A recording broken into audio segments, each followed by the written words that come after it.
And then welcome everyone. We're still going to give it a few more minutes. Again, today's webinar at 2 p.m. is going to be with Surale Phillips, Successful Research for Fundraising. So Surale is going to tell us all about how to figure out the right questions to be asking and how to be conducting surveys and really optimize your fundraising. So we're so excited to have Surale with us today.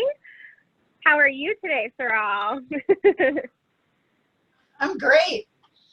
Good. I'm great. We're so it's excited. Monday. Yes, Monday. So thank you everyone who is joining in on this Monday. I know that's a tough day to want to log in and do a webinar. So thank you everyone. Wanted to call out, today is really exciting. Today is actually the first day of our webinar series that we are doing. This started in partnership with Extraordinary Charities. We love them over there. We're so happy to help. But this whole series is completely free. It's been put together by some really great people in our community that just want to kind of give back and help everybody. We know with COVID, everyone's sort of scrambling right now to pivot to online fundraising and virtual events and, where do I start? So this is the first of 8 free sessions that we're going to be running this month to kind of help you with that. So if you haven't registered for all of your sessions, feel free to check it out, achievecauses.com/velocity-webinar-series, and you can register for everything, and it's totally free. So take advantage of that. A few housekeeping items as well. Today's webinar is going to be recorded, so if you have to step away or something, don't worry, you can come back to it. We're also going to be sending out all of the slides, so you'll get an email with that for reference, so no big deal. Also, feel free to ask questions. We love questions. Please use the chat box. Just go ahead and chat in your questions as they occur throughout the session. We are going to make sure there's plenty of time at the end for questions and answers, so definitely let us know if you need help. Don't be afraid to chat it in. Also, too, in general, Achieve, we really want to help you guys succeed with this. So there's a bunch of free resources on our website. Feel free to just go to achievecauses.com/resources. There's checklists and worksheets, blogs, podcasts, all kinds of things that are free that can help you guys with your fundraising. So without further ado, I'm going to go ahead and I'm going to turn it over to Surale. I'm just going to take it away, away, everybody, before I click my video off so I'm not distracted. But yeah, if you have questions along the way, please throw them to Erica, and she'll pass them on to me. And we'll go ahead and get started. I'm going to turn my video off and share my screen. Right? Yes. Thank you so much.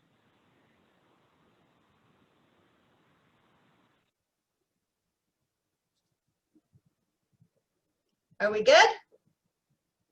We are good. Awesome. So welcome everybody. I wish I could see your bright shiny faces out there. But I heard that about 60 people signed up for this, and I know we're starting off this really exciting series with probably the least sexiest topic.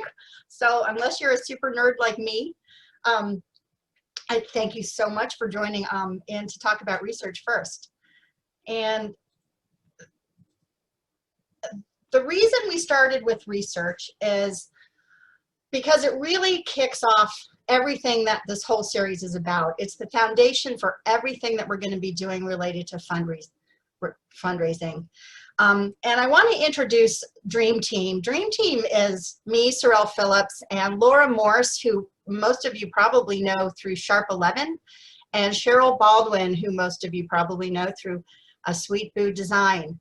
And the three of us got together last year. Since we had been working together for nonprofits, we created this boutique agency. It's just the three of us that specifically focused on arts and cultural brand development.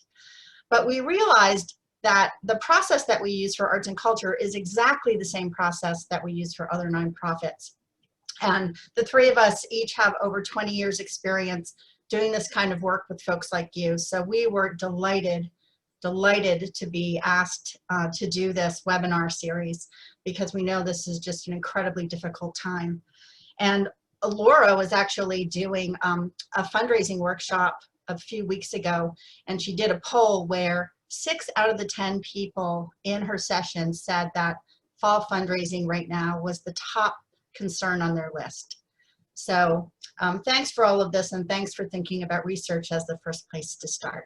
So I'm going to try to keep this simple, spend about 30 to 40 minutes on the actual topic, and then try to allow 15 minutes for question and answer and discussion. And I'll turn my video on for that too. So why do we start with research? Well, there's a whole bunch of reasons. Donors really like it and they expect it. It improves your donor retention and it drives their commitment, and it predicts giving and helps to inform your campaign strategy. And why does it matter? It matters because it allows you to customize the donor's experience to what matters to them. Instead of talking about yourselves, you're talking about what matters to your donors. And it shows them that you care, not just about them, but what they think, and it shows that you're dedicated to meeting their needs. Also, when you do donor research prior to a campaign, it triggers something in them that reminds them to think of you before you actually hit them up with the campaign. So before I jump into the nuts and bolts of brand research, I want to put it a little bit in context for the series. So we need research to support brand messaging and design. So that's where it starts. And Laura and Cheryl are doing a session on Wednesday, which is the follow-up series to this session. And if you log into that one, that's going to help you take what you've learned today and put it into action when it comes to creating your messaging and design for your fall campaign. So I encourage all of you to do that. And at Dream Team, we approach every project with some very, very important beliefs. And you'll hear more about them in the session with Laura and Cheryl. But I'm going to start sharing our beliefs with you so you understand why research is important, and what we call the Dream Team Gospel. So the Dream Team Gospel is essentially this: what makes you different makes you desirable. And we don't believe in jargon, we believe in talking like real people. Even though I'm a researcher, I try to talk in regular people language and not use jargon when I'm explaining results. We believe in being human and being vulnerable and being likable.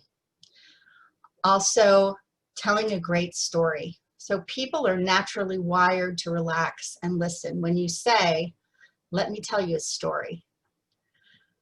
Successful brands connect to people, and people connect to your cause, not to your organization. And people respond to people and not programs. A lot of brands out there are all about their programs, and we try to change that. People respond to one and not many. And successful brands make emotional connections because people make emotional decisions.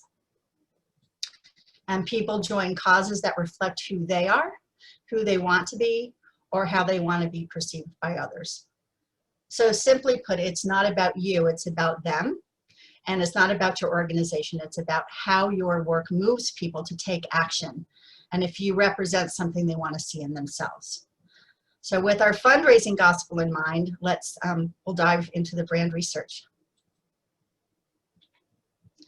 So when people call us for help, they're usually overwhelmed by the thought of doing research because they don't know where to start. They think it's going to be super expensive. They're spinning their wheels and they just can't figure out really how to get started. But that's actually the easy part. So I'm sure most of you have heard this before, but you actually begin with the end in mind. It starts by asking yourself what your intentions are behind wanting to do a donor survey. You have to ask yourselves, why are we doing this and how are we going to use what we learned? That's the most important question, and that's where you start. If you can't answer that question, you're just going to end up spinning your wheels. So you have to decide, is this a survey you're creating to motivate giving? Is this a survey to test donor satisfaction? Or is this a survey to find out what people know about you? So those are three very different things. And you've got to be really clear about your intention before you even jump in or call a consultant to help you. So once you've got that, you're pretty much on your way. And there are 6 steps to research, only 6.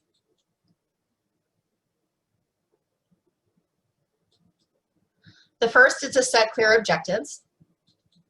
The next is to design your process. Then you create questions. Then you collect data. Then you analyze results.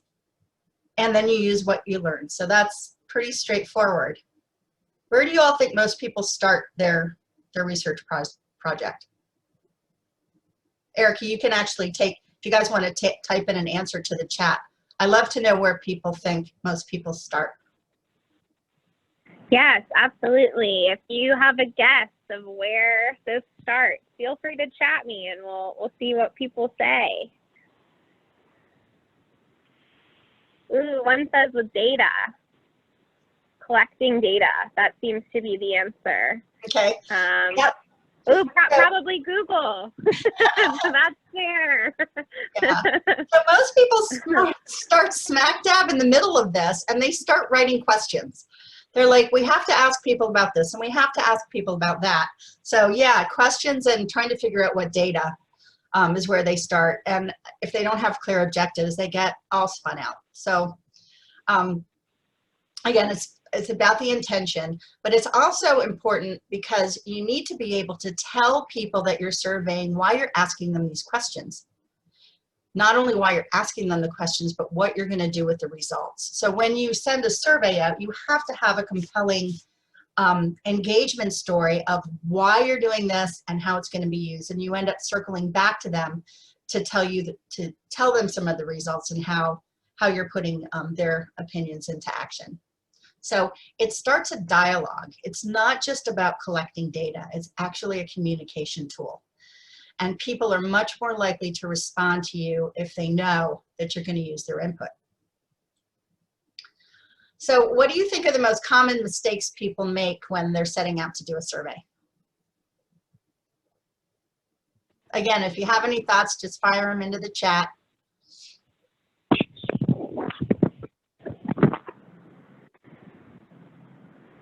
And what was your question again, Surale? What are we looking for people to chime in on? What do they think are the most common mistakes people make when they're setting out to do a survey? Misleading questions is one of the responses. That is one of them. And we'll get into that a little bit. Yeah, or making it about themselves. Ooh, or being afraid of the answers. That's a good one. That's a really good one. Yeah. Being afraid of the answers is definitely a common mistake. They also try to do too much. They try to pack so much into a survey that really shouldn't be more than 10 questions. Yeah, another one that I got was that they don't identify the target, so they don't figure out who they need to ask. Yes, absolutely. Yeah. Y'all are good. Yeah. So they also make it too difficult. They make the questions too hard to answer. And that comes back to the jargon question. So designing your process is really easy if you answer these questions. You guys ready? Who specifically will we gather data from? And that came from the audience. What kind of data do we need to gather? How will we gather it? When will we gather it? How will we analyze it? And that one can get a little tricky for some folks. And how will we thank people and show them that they've been heard?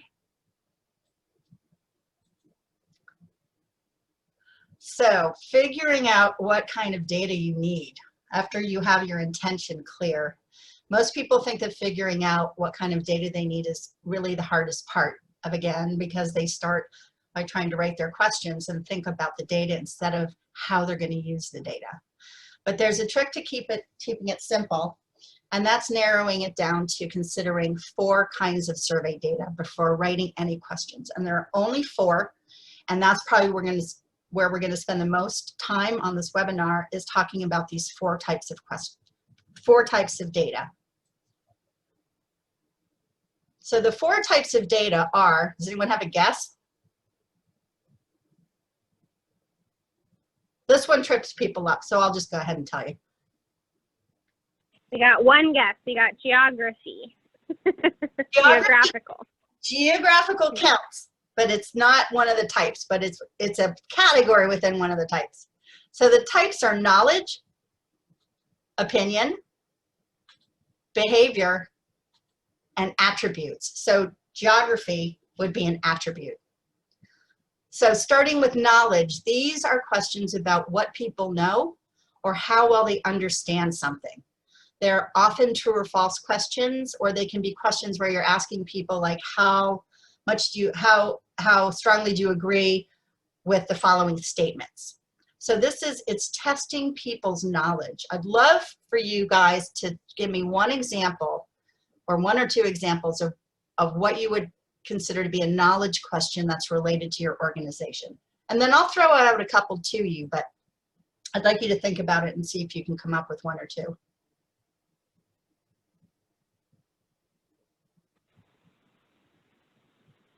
All right. And to clarify, Surale, they're going to send in some examples of a knowledge. And what would be a knowledge question related to your organization?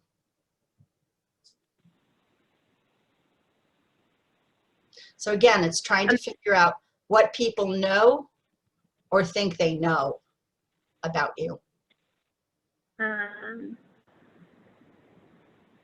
One of the guesses that we got was mission statement. Would that count as a knowledge question?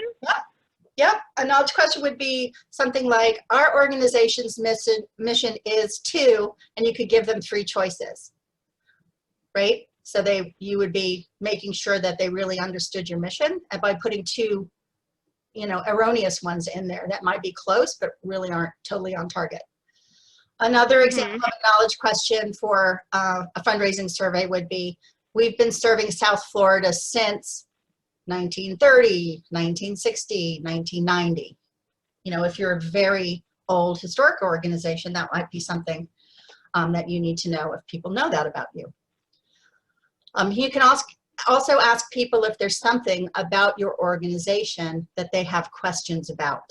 So that's not actually gathering knowledge directly, but it's you find out where knowledge is missing, right? So maybe they say, oh, I didn't know you were focused on racial justice and social equity. I had no idea. So the next the next category of data is opinion, and that's a little bit easier. Most of you are probably super familiar with opinion questions. We all have opinions. All of our donors have opinions. All of our board members have opinions. And opinions are what people feel, think, or believe about something. It's a little bit different than knowledge. These are where we generally spend most of our time on a survey, and they can ask people about the past, present, or future, or about specific topics that they can take, and can take a variety of formats. These kinds of questions can be, rating scales or satisfaction scales and things like that. So I'd like one, 2, or 3 of you to give me an example of an opinion question that you might include on a donor survey. And I'm going to give you 4 killer questions for a donor survey. All right. I'm not seeing anything come in, Surale. Do you maybe want to give some examples of opinion? Yep. So here are... What's that one? What kind of workshops would you like to see? That's an opinion. Would that be an opinion question? So kind of. I'm going to say that's a behavior question, because your intention behind that question is to get them to do something, which is to take a workshop. So it's kind of a little bit of both. Maybe we call it an opinion or a behavior. But you're trying to, your intention is to create action. So in an opinion, so here's four, I think they're just the killer donor survey opinion questions. Do you feel appreciated by our organization? Were you thanked appropriately for your support? How would you rate your experience donating to our organization? And do you believe your gift makes a difference?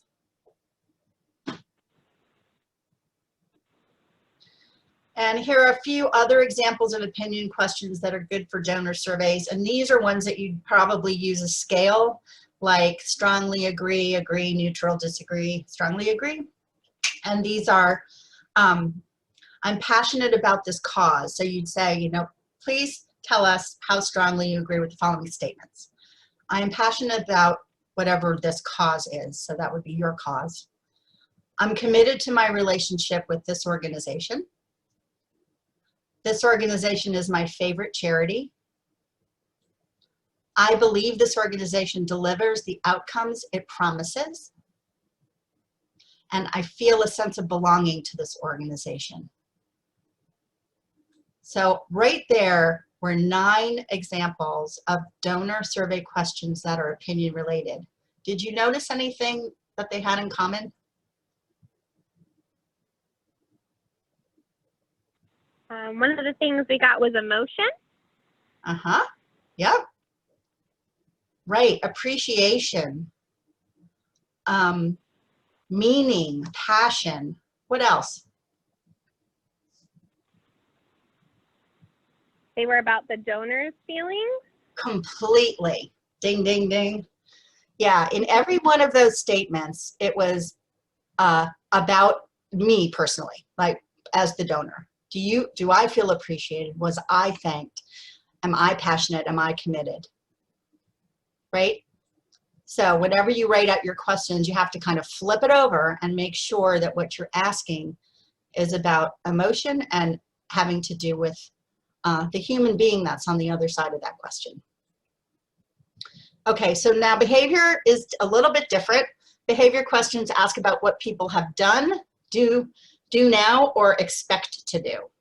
So I know that seems a little bit weird, but it's about action. So, so we don't run out of time. I'm just gonna tell you some examples of good donor survey questions that have to do with behavior. Would you like to be more personally involved with our work? Why do you support our cause? So you could ask those kinds of questions open-endedly, or you could ask them in a way where the person has some choices to make, like, I support your cause because I have a personal connection to that cause. I support your cause because somebody I know asked me to, or I have a personal passion for this cause or this activity. So another one would be, what would motivate you to increase your support of our cause? And that would be an open-ended question. How do you prefer to donate? Right, so that could also be a checklist. Do you prefer to donate online? Would you come to a virtual fundraiser? Would you, you know, do you need a card in the mail? How do you prefer to take that action? And last but not least are attributes, and somebody said geography, and that's a really good one. I think the issue that people get in with attributes is they often include questions that are demographic on their surveys that they can't actually use. So I believe in asking demographic questions if you have to.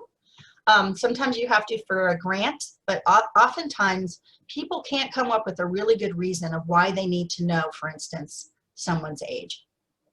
If you have a reason, then the attribute questions are where they're included. The other thing that goes under attributes is what somebody's affiliation is with you. So like if you're a membership organization, are they a longtime member? Are they a lapsed member? Are they a workshop taker? Are they a volunteer? Like what is their affiliation with you? And just a few bonus questions that are good for donor surveys prior to a campaign. And these would be open-ended questions. Why do you believe in our cause? What inspires you to support our cause? And what's the best way we can show our appreciation for your support? So I'm just going to take a pause. If there are any questions at this point, I have some more slides, but they're a lot less in depth than these. So I'm going to run through those pretty quickly. This was the meat of it. So if you have questions, please type them in the chat right now. I already have one really great great question, Surale. It said, how often should we be doing surveys? That's a good question. Again, it comes back to your intention. So I think as part of your communication strategy overall, you should build in surveying to key points in your life cycle for whatever your life cycle is for a year. So I have some arts clients that do a season end survey. Every single year they do a survey of their entire audience, and that has to do with thanking them for being a part of their season, asking them questions about the kind of programming they're interested in, what their experience was like in coming to the venue and customer service, and like a big old year-end survey. Some organizations do a quarterly survey and they build it into their newsletter. You can also, you know, depending on what your fundraising cycles are, you want to survey people a few months or at least 8 weeks ahead of, you know, a gala or a campaign or something that you're going to launch to press that reminder button, re-engage them with you when you're not asking them for money. Awesome. Great advice. I've got one other question. Okay. And again, feel free, if you have other questions for Surale, feel free to toss them in the chat. But one of the questions I got, Surale, was what kind of response rate should you expect to get from your surveys? So for donor surveys and surveys of people who are super engaged with your organization, you can expect around 30 to 50%. And I know that sounds crazy. And if you've not done surveying before, it sounds like an overambitious number, but that's what I found. If you're surveying people who are just loosely engaged, you don't really know a lot about them, they just happen to be on your email list, you're probably going to look at about 5%. So again, the stronger people, the more strongly people are affiliated with you, the more likely they are to take your survey. All right, so I'm going to run through a few tips, tricks, and pitfalls of surveying. So the first is that the best way to survey is to be able to track the people. So if you're using SurveyMonkey or Survey Gizmo, rather than embedding it into you know, a constant contact or something where you can't see who's taking your survey, tracking the person allows you to send personal reminders, personal thank yous. You can just send reminders to people who haven't filled out the survey. You get a much, much stronger response rate if you do that.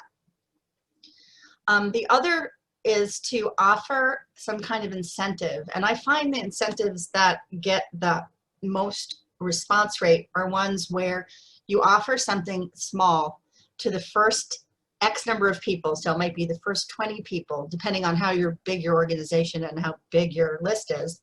This could be the first 20 people, it could be the first 100 people that respond to the survey, they get something. So I just did one for an organization in Indiana, and the first 25 people got a $10 gift certificate to a chocolatier that's local, and donated the gift certificates for the chocolates. So people kind of charge the gate when you do it that way instead of just being in a drawing. The other thing that really helps in getting a response rate is to send up like a warning flag, to send up a heads up email that, hey, our organization's going to be doing some research. We're going to be sending you a survey. We really hope you fill it out. We're doing it because of this, and we're going to use the data to do that. Like I said earlier. And then pre-test it on outsiders. People don't like to pre-test their surveys, and I don't know why that is, but I find almost every single time I have an organization pre-test the survey, there's at least one glitch. Either one of the questions is vague and we didn't pick up on it, or there's a glitch in the software or something that just trips it up. So pre-test it on people who aren't, that don't work at your agency. Make the intro about them too. So when you write that introduction, again, it's not about we have to do a strategic plan. It's we need your input so that our strategic plan serves our community the best or serves you the best. And always include an open-ended question. So you can do, you know, 10 close-ended questions, which are like check boxes or multiple choice, but always give people a chance to just tell you something in their own words. They really, really like it. Start with softball questions means draw people in with something that's easy for them to fill out. Like, don't start with the hardest question, and don't start with demographics. Start with a softball question that triggers emotion. If you're using scales like, you know, a 1 to 5 scale or a high to low scale, make sure they're always in the same direction, like low to high or high to low, but don't mix them up because people don't pay that close attention. And that can get your data mixed up. Always give instructions, even if you think it's super, super obvious that people could check more than one option on a survey question, and your software actually will only let them pick one or will let them pick multiple ones. Always include those instructions in the question. And always put demographic questions at the end. If you don't have any softball questions, asking people what their zip code is a relatively benign softball question you can put at the beginning. And this goes back to what one of the audience members said. These are some of the pitfalls for questions. Useless questions. So again, if you write a question and you can't say how you're going to use that piece of information, you should get rid of the question. Leading questions, right? How much do you love our organization? That's a leading question. Double questions are a classic. A double question is something like, how satisfied are you with our workshops and newsletter? Right? So somebody might have taken a workshop of yours and been really satisfied, but they think your newsletter needs a lot of work. So they can't answer the question because you've asked them two things. That's a mistake a lot of people make. Jargon we talked about. Vagueness. An example of a vague question is, how often do you have a conversation about social justice? Well, how often? A lot? Is that the question? Like, are you asking me like a lot, or how many times a week, or once a year, or ever? So you have to be really, really deliberate in how you word questions so you're not vague. Overlaps. This is typical with demographics where people will say, you know, what age group do you fall into? And it'll say 25 to 34 and 34 to 55. So if I'm 34, which category am I in? So you got to be really careful of those. And unrealistic expectations. If it takes somebody more than 3 minutes to fill out your survey for this kind of a survey, then you need to take out some questions. So some final tips and tricks. These are the kinds of question types that there are. So you can have a question that asks people to choose one answer or choose them all. Those agreement statements, and these, I put these up here because these seem kind of obvious, but these are really the basic ones to stick with if you're trying to do a quick survey. And all of these formats are very easy for people to fill out. So scales and ratings with a 5-point scale. Rankings, people, ranking questions are where you're asking people to prioritize things for you. And this could be, you know, your program areas, and have them put them in order from most important to least important. And what the reason that's important is because for most people, if you were to ask them to rate the importance of 5 of your core programs, they're probably going to rate them all high. And that's not going to tell you anything. It's just going to tell you that all of those programs are important. But if you're facing some important decisions about investing in certain programs or communicating about certain programs, you'll want to know what the priority is for your donors.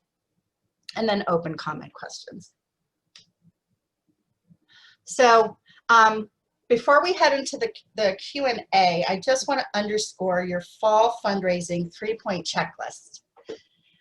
Nothing should happen on your fundraising until you do the following, because it's going to ensure that you're informed about your donors before you involve them in a campaign or in a virtual event. So if at all possible, reach out personally to people, call your most important donors, Find out how they're doing. Tell them that they matter. Thank them for their support, and don't ask them for a thing. You can give them a heads up that they may be getting a survey from you, but don't ask them for a contribution. Survey your supporters. It's rare that nonprofits communicate with donors outside of asking for gifts. You may have a newsletter if depending on your budget size, but many organizations don't really communicate outside of a campaign or an annual report. So surveys should be considered a marketing communication tool. It brings your supporters into the loop of important conversations and decisions, and it helps them to feel more engaged and a part of your work. And then last, then you ask. Then you design your campaign and your message based on some of this donor feedback. And the messaging and design session that you're going to learn about on Wednesday is going to teach you just how to do that with Laura and Cheryl. So that's it for the talking at you. I'm going to turn my video on and see if you guys have any questions. Well, they definitely do, Surale. We've got a few trickling in here. So I got a couple different questions about methods of how to get a survey out. You know, is that best done online or by mail? You know, basically what type of survey presentation do you suggest? Yeah, so that's also, it depends on your constituency. So if your constituency is a group of people who are used to online communications, then definitely do an email survey. It's the easiest, it's the cheapest, but that's not always appropriate for every situation. Sometimes you need to augment an online survey with an actual paper survey, and sometimes in different languages, and sometimes you have to have those surveys administered by people who are other leaders in your community. So maybe faith leaders with different constituencies, depending on what exactly you're trying to achieve. But intercept surveys are good for when, you know, when life isn't behind the COVID digital screen, for engaging people in conversation, because it's a one-on-one experience. So if we ever get back to personal interaction, intercept surveys are also very good. And I tend to like SurveyMonkey and Survey Gizmo the best for online surveying. Awesome. I got another question here. How can you increase your response rate for surveys? So the best way to increase your response rate is to give people a heads up that it's coming, to track the respondents through, you know, if you're using SurveyMonkey, it's easy to, or Survey Gizmo, it's easy to do that, and send 2 reminders, because every time you send a reminder, you're going to people who didn't fill it out, you're going to get a few more trickle in and a few more trickle in, and if you do 3 reminders, it's probably enough. And offering an incentive, and an incentive doesn't necessarily have to be monetary. I mean, it could be monetary in the form of a gift card, or it could be you know, personal time with somebody who's important within your organization that people want to be able to ask questions of, you know, sort of insider access. Anything creative that you can come up with for an incentive is going to help increase your response rate. Great. We've got another question here. How do we get our board to agree to spend money on research? They think it takes too much away from our ability to serve our constituents. Yeah. Board, right? Yeah. I actually had somebody on a focus group the other day say that to me. They said, we can't do any of this because every dollar that we spend on this, we're not spending on helping our constituency. Well, the first thing is that people think doing research is super expensive, and it does not have to be, trust me. Dream Team was designed specifically to bring expert research and messaging and design into the reach of nonprofits. So if you find the right people, you don't have to spend an arm and a leg to do research. The other thing with board members is figure out a way to tell them that you're going to report on the return on the investment. So if you take it seriously and you get them to fund some research, you can then show them the difference that it makes. It also saves time in crafting messages. It saves time in making sure that your design is aligned with your cause. It increases your capacity and your efficiency overall to function as a thriving organization. Awesome. We've got one other question here. It says, do you find that funders are open to helping with the costs of doing research? Yes. If you can write a grant or write a request to a funder and explain to them why, it comes back to that intent and how you're going to use the information. You have to lay out that case just like anything else. They have to understand why you want to do a survey or a focus group, how you're going to use it to improve your organization or serve more people or further your mission. Funding research is something I find that foundations do like to support. Great. I've got another, oops, sorry, what was that, Sarah? It's capacity building. Yep, absolutely. I've got another question here. I think this is a little bit more fall 2020 specific since we are navigating a pandemic. Would you recommend doing a survey right now online or by mail? Since in-person's probably a little tricky right now. Online. Online? Okay. Yeah. Perfect.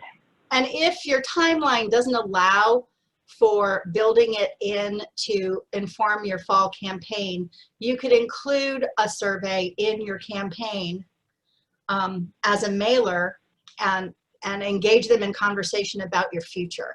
So you could strategize either way. Was that clear? Did I make that clear, the difference? So when you so. If not, feel free to let us know in the chat if you need more clarification. Yes, thanks. All right. I'm not seeing anything else come through, Surale. We really, really appreciate that. Is there anything else that you want to kind of leave all of our lovely nonprofits with before we? Absolutely. So this slide and the slide deck will be available on the Achieve website. When they post that stuff, you can download it from there. We hope you'll keep in touch with us. Either I or Laura or Cheryl, who you guys will meet on Wednesday if you don't already know them, are going to help you put this into practice. And then if you email me or any of us at Dream Team, we are making a special offer and incredibly deep discounts for the people participating in this webinar to help with the fall, because we completely understand this is such a critical time for all nonprofits. And if you contact us, we'll also send you a follow-up piece that we created called the 7 Pesky Pitfalls of Brand Research. So it has some of the stuff I talked about summarized in a document that we can send you as a PDF. Awesome. We've got one more question here, Surale, and it's asking me about, is screen fatigue affecting this type of communication, meaning online surveys and things right now, since we're all digital? You know, I'm finding that it's not. I've had no problem filling digital focus groups. People are actually relieved to do focus groups virtually, because not only are they not in person, it takes a lot less time. You don't have to go somewhere, right? So you can participate. Just like the webinars people are attending them more often. And I've found the last survey that I did, they exceeded the expectations. And just because the survey was issued and was asking about, it was a survey that asked about priority of programs and some potential changes and new options for participating in particular kinds of events. That organization received unsolicited donations just by having reached out and asked people for their input. So I think that's a testimonial I'm going to end with. Love it. Who can say no to the money you didn't ask for, right? Exactly. All right. Well, we really, really appreciate your Surale, and thank you everyone for joining us. As we mentioned, Achieve will be emailing out the slides. Everything's recorded. We'll be sending that out to you as well. Thank you so much for joining. And if you have any questions, definitely email Surale or feel free to email myself. It's just erica@achievecauses.com. We're here to help you guys, and can't wait for our upcoming sessions. Yep. All right. Thanks, everyone. Have a great day. Bye.